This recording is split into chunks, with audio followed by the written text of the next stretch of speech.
আসসালামু আলাইকুম। সূরা নিসা রুকু ১ চতুর্থ পারা।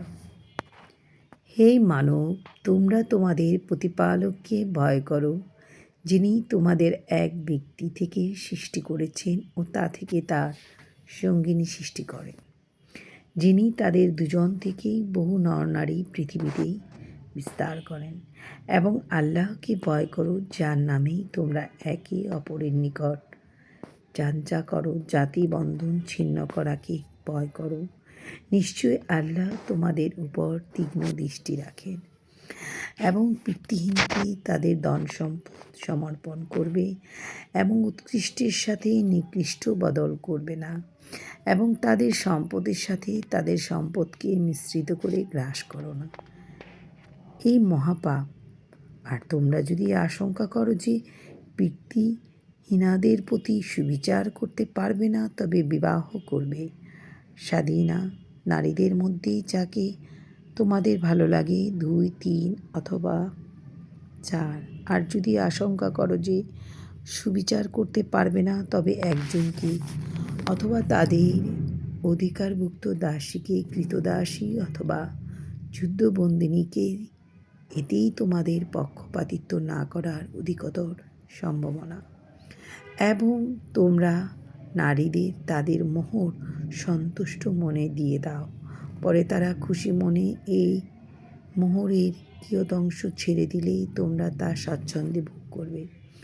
আর আল্লাহ তোমাদের সম্পদকে, যা তোমাদের উপজীবিকা করেছেন, তা নির্বোধদের হাতে অর্পণ করো না।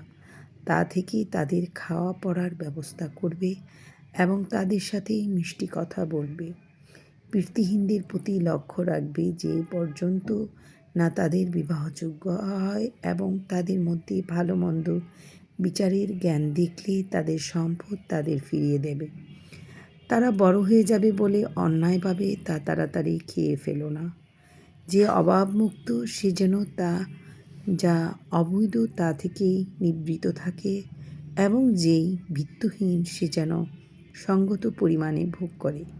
তোমরা যখন তাদের সম্পদ সম্পন্ন করবে, তাদের সাক্ষী রেখো।